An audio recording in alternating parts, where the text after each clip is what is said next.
I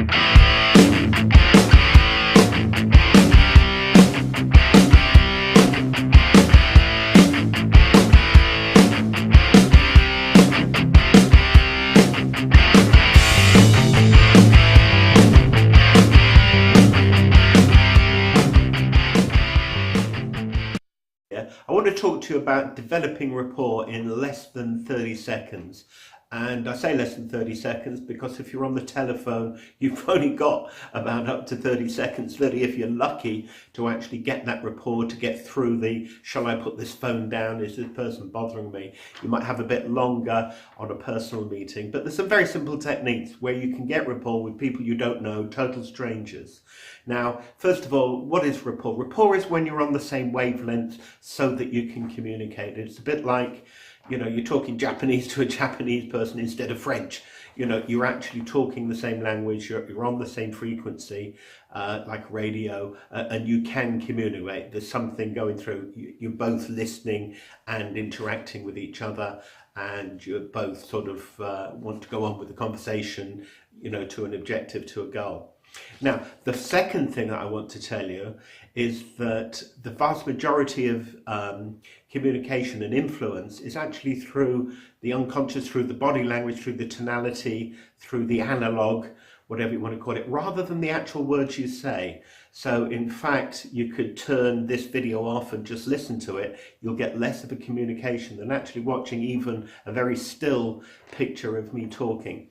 So when you're selling face to face, the more than 50% of your influence would be how you use your body language.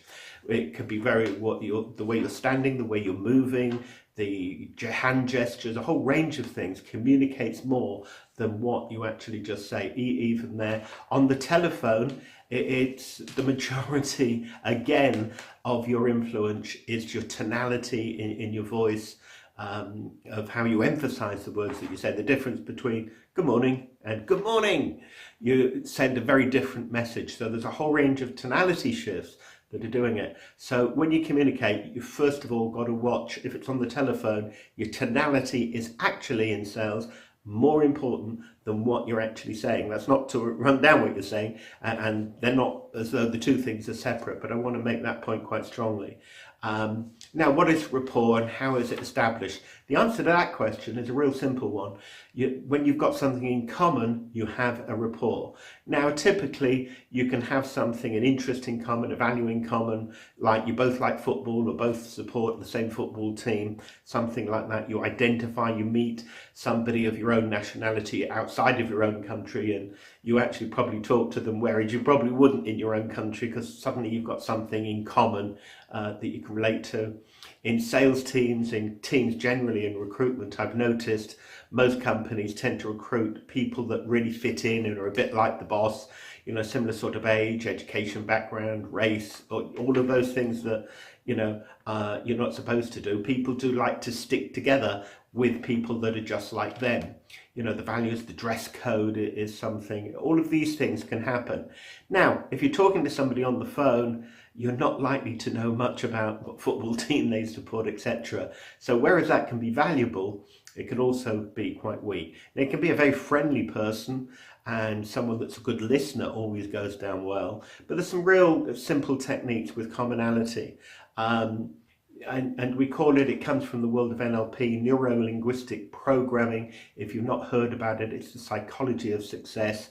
You ought to Google it and read up a bit, because there's some very powerful techniques. In fact, the techniques are over the top powerful for a sales situation, but that can be quite useful. Now, the technique of mirroring is exactly that. You have that commonality at any level that you can work on. So whatever words they use, I'm assuming you both speak English, but whatever words they use, the grammar they use them in, and how they emphasize them, is you can mirror by having the same sort of value. So even when you telephone them, if they say, hi, Macmillan here, you can say, hi, Jones here. Believe it or not, corny as that sounds, that will actually instantly get a level of rapport, because behind that, somebody says Macmillan here is very formal, whereas I would just say Alex here, how can I help you? or something. So first name, second name, the formality, good morning, hi, whatever, all of these are clues. So whatever words they use the same words back to them. Sometimes they'll mean something specific to them, and you're making the trouble actually to pay them respect and get into their world. So that's all you have to do, is mirror some aspect of them to get back into it. But remember, it's not just the words, the tonality and the way they're speaking.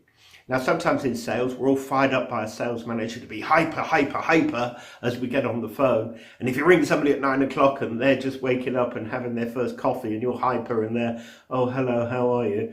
You're just going to clash. It's actually not going to do. So you have to actually pace them at their level of where they are. And then when you've locked on, you pull them, you lead them to a more positive ground and slowly move it up to doing it. So rapport it's very simply about having commonality with someone, and if you don't support the same team, you can just use their sort of language, values, their sort of body language, sit in a similar way that they do. That's all you need to do at a very simple level. There's more deeper, profound levels of rapport when you start questioning and looking at their beliefs and values, and there's all sorts of things. But you can keep it simple, because once you have a bit of rapport, you don't keep rapporting, you lead to where you want the conversation to go. But it's a bit like a train in a carriage. If you haven't locked on, you're going to drive your engine away and they're not coming with you.